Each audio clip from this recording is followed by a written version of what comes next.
it is not logical for you to say that a virgin gave birth. So intellectual, we always fight against faith. In terms of what makes people leave the Christian faith, I personally think that one of the major issues is the lack of support sometimes from the Christian community. And this might go hand in hand with like the culture. People just tend to want to figure things out, and those that are lucky to have figured things out, they just want to hide things to themselves. In Antioch, that's why they were first called Christians, because of how they were living their living a special life. Hi, welcome back to the Real Life, Real Faith podcast. We are so happy to have you listen once again. My name is Odi, my co-host Precious, Isaiah, and Chimdi. Welcome back. Today we have a really interesting topic for you guys, and I'm sure that this is something that most of you have pondered, especially with the way things are going currently. So today we would just want to talk about, why do people leave the Christian faith? It's a question on my mind, and I don't know about you. I have various reasons why, and just through my conversations with my friends and even people who are on the verge of leaving the Christian faith, I think it's something that as a community of Christians that we really need to consider, especially now, just with the rise of secular beliefs. We really need to put a pin into it as to why people are leaving the Christian faith. Why do you think particularly people are leaving the Christian faith? Okay, I think we have several reasons why people leave Christian faith, so that everybody will be able to talk. I think is the growth of knowledge. As people try to explore the world, we now come to a realization that can't we just remove God out of this equation? Just like I love to watch clips when people are exploring space. Scientists have gone far in exploration of the space, and they ended up saying that I don't think there is a God anywhere, but the scriptures has already said that the foolish says in his heart there is no God. So it means that even at your exploration of knowledge, you may still be a fool. So to some degrees, I think exploration of knowledge, taking God out of it, makes people to leave faith. That is one. Another point is that the growth of the atheist perspective of the worldview, trying to bring about things that are intellectually challenging to people, fascinating, talking about Big Bang Theory, and those things sounds logical. And as they sound more logical, you may actually log God out of your computer. So those are the first two reasons I will first mention. In terms of people finding things more logical, one thing that I've heard a lot is that you need to leave room for mystery with God. Acknowledge that there is a vast place that we don't know, a vast of things that we don't know. As science starts to know things, we must acknowledge that the more we know, the more we do not know. Just like this American physicist, astrophysicist said that we've not even been able to explore 1% of the universe. That's true. With all the knowledge we know, how do we now dare say there is no God? If all you've explored is just 1% of the universe, and you said there is no God just because of the little knowledge you have, to me, it is more foolish to arrive on that conclusion than actually accepting it. There's a friend of this famous atheist. I think he has been interviewed by Jordan Peterson before. A lady, she's from the East. She has been to many campaigns in the US in the last few years. She's now a Christian.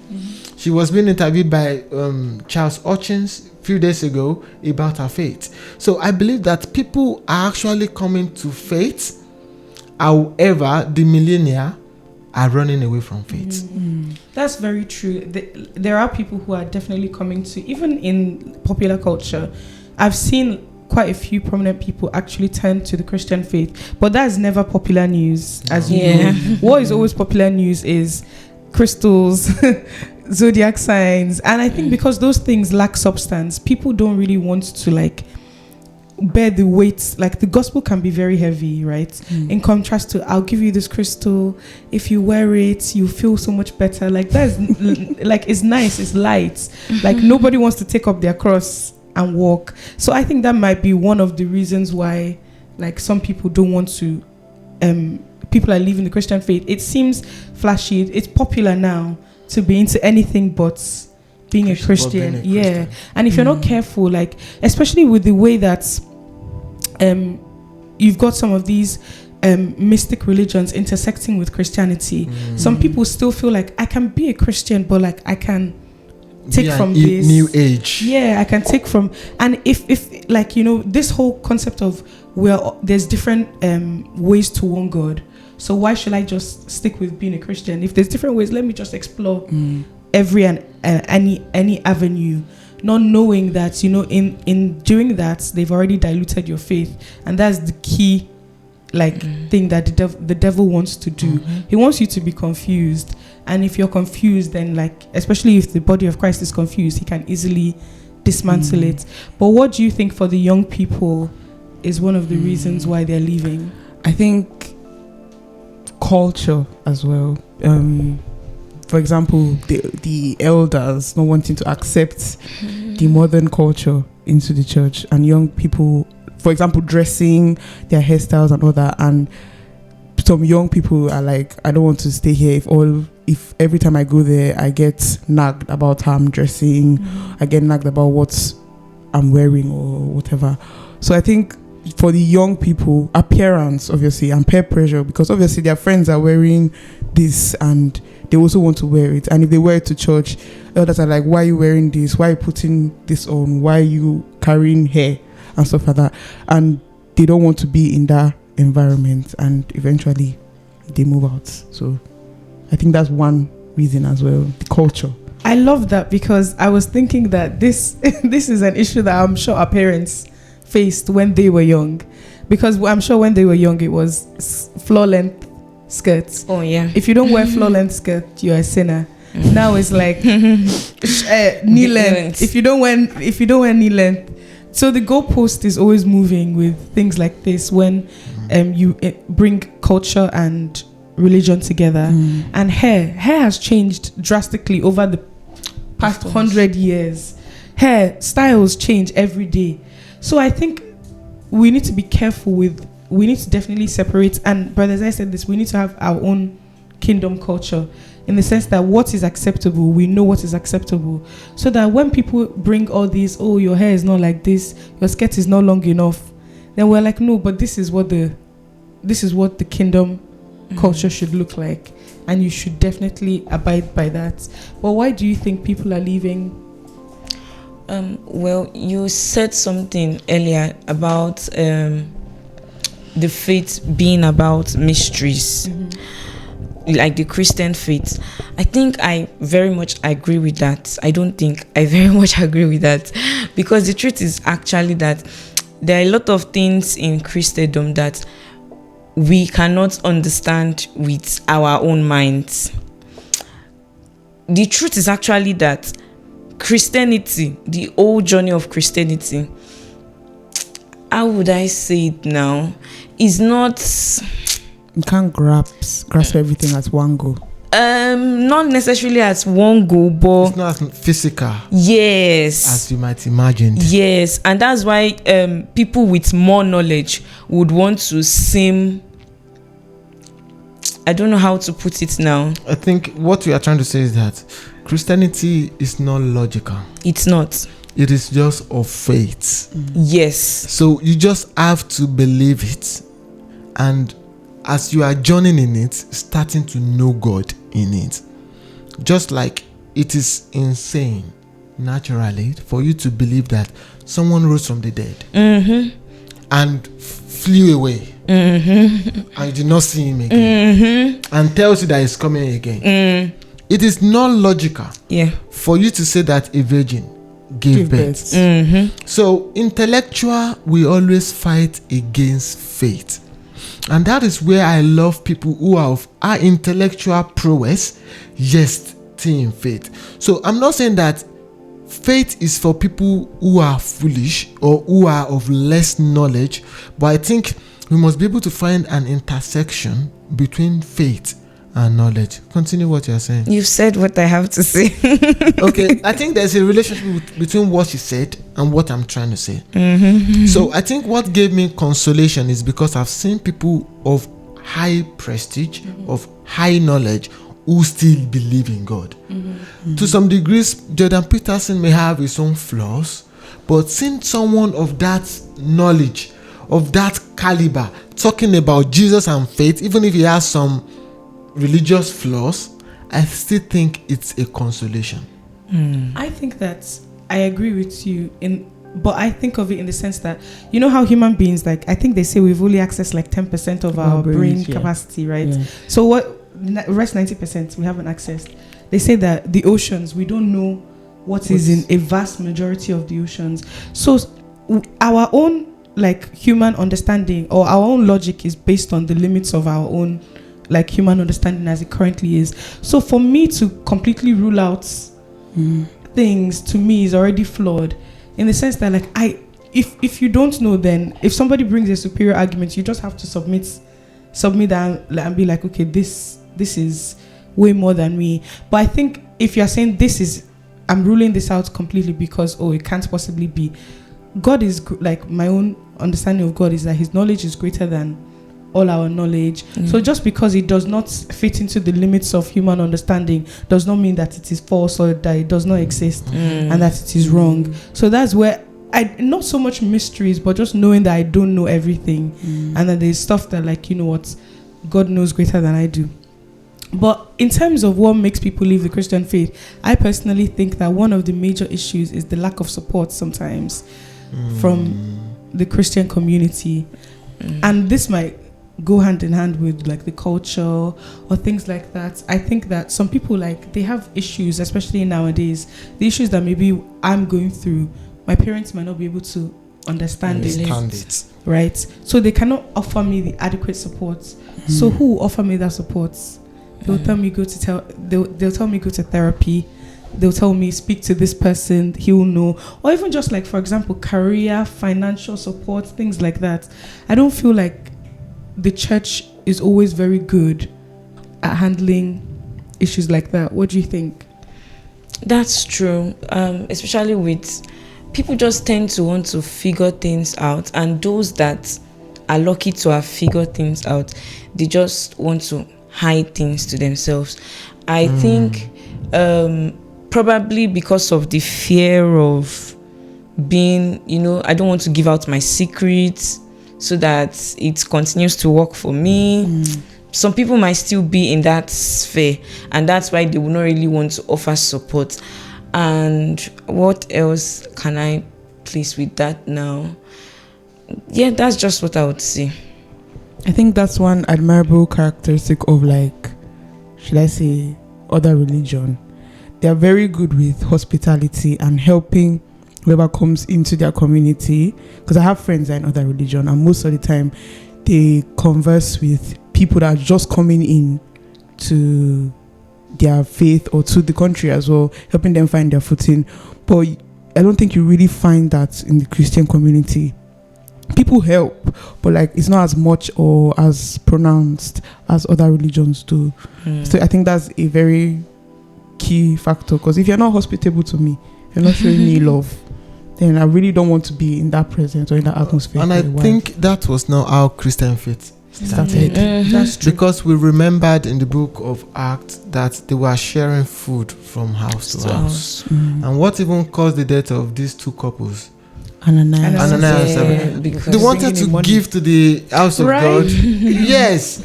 Do you get the point? And there was a problem they had in the church early days when they said that the apostles gave themselves to the doctrine of the ministry of the word and prayer. Prayers. What happened? They used to give food from one country to the another, giving food from themselves. But the Hellenites said that, we are not getting enough food. They are sending food to Jerusalem. So actually, Christian faith started from that charitable platform. But in the long run, I think things changed. But to me, those are still not genuine reasons. I still believe that culture. We should have a culture in our Christian faith. I don't want to talk of other religions, but we know of some other religions. You can't go there and think you want to change them. It is Christianity that is that permissible that people want to change. We want to follow trend, whereas we should be the trend. But I think that's the problem. As much as we want to accept people, want people to come as they were, in the long run, we end up becoming like them. I think that's also very important, because if you remember in the Bible, they said in Antioch, that's why they were first called Christians, because how they were living their living a special life. Yeah. So I think this podcast, we are talking of the problem. Maybe we are going to sit back again and talk about the solution. I know there are vast reasons why people are living Christian faith. I think another one is our weak argument when we want to talk about God to people. Very weak and vague. Let's take example. You want to talk to me about sin. How do you want to make me know that I'm a sinner when I've not even done anything wrong? Generally I will accept that I'm a moral person, but you are still telling me that as being moral that I am, I've sinned. You are not telling me that Adam, whom I don't even know, sinned, and that I'm now inheriting the sin of Adam. It's not logical. So our arguments sometimes are weak, and this is why I love listening to atheists. They bring out those faults. Then I will now start to think about it. But the more I listen to them, the more I'm more strong in faith, because it pushed me to God. God, how does sin become transgenerational? Why do you need blood to forgive sins? Do you get the point? Why won't you just forgive if you want to forgive? Because those are the questions I have seen atheists ask. So I think to some degrees, it gives me that responsibility to go back to God and do my own homework. I think another point is that faith is about believing. We should know that faith is believing. It's not logical. That's what this interview that I was talking about this lady, we are going to show it on the screen for people to watch as well. This lady said, I choose to believe that it is true. People who have atheistic belief, if there's any adjective like that, they choose to believe that there's no God. It is a choice. Even if they have evidences, they choose to believe that there is no God. So I think more often we should accept it as a choice. As little as that word is just sitting down now, most Bible verses that talk about like this redemption, we will always have belief in them. John 3:16, for God so loved the world that he gave his only begotten son, that whoever believes in him. It's a believing matter. So as long as you are believing, you just have to believe. And I think one of the things that I love about Christian faith is peace. Anyone who is in the world and accepts Christian faith, they will always talk about that peace. This woman I'm talking about, I would like you to also watch her. She said that when she joined Christian faith, she has had many psychological problems, but immediately she joined Christian faith, she experienced the peace she has never experienced in all her life. And they were asking her question, do you really believe that a virgin gave birth? You that you're a professor, how will you believe that? So I believe that coming to Christian faith is accepting that he is, and he is the rewarder of them who diligently seek him. We don't need to know everything in a day. The more we grow, the more we know. I think even just hearing you say we don't need to know, so many, like, there's so much that we go through the day not knowing. Oh, we don't know. And some people will happily tell, I don't know. I have no clue. But why is it that when it comes to religion, there's a big spiritual warfare, bone of contention? And you're right, it is a spiritual thing, because the devil will tell you need to know every single little detail in order for you to believe. But I think it stops you from even entering in the first place. Yes. That's what he wants you to do. So that you never actually even this walk with God is a journey. Yeah, he reveals himself, to those who want to find him, and they'll tell you it's like from the still small voice. If you block it out with books and books and books of this, you will never have the opportunity to hear, but also ensuring that, we interact. Like, I think this is what Christians don't do. You don't interact with other faiths, other ideas, other reasons why people consider our beliefs to be false, right? So that when somebody comes with something that can seem logical, it completely dismantles your faith, your worldview. And then when you go to other people, they cannot answer the questions because they don't want to interact. We've shifted all the responsibility to our pastors. We don't want to do any of the work. And then when people are genuinely struggling, none of us can support our brothers because we don't have any answers. And I think that is the issue that so many people are living, because you cannot tell me why I should be here, or you cannot support me in finding the answers. We've stuck to the same sermons every single Sunday. We're recycling the same notions, telling each other the same things. And I think we definitely need to become more literate about the Bible, for sure, for ourselves, and in defense of our faith. Like you said. I think I have something to say. History also tells bad things about Christian faith, and that is to be made good with what she said about culture. People have joined Christian faith with British Empire, that they were horrible to the black people, and they came with the good news and slavery. Yes. So some people believe that slavery and Christian faith is the same. So I think it's a big problem. An example of someone that believes that was Muhammad Ali, the guy that died. He said, why is he going to be a Christian when the white people are treating the black people differently? So he went to be a Muslim just because he had associated Christianity with slavery.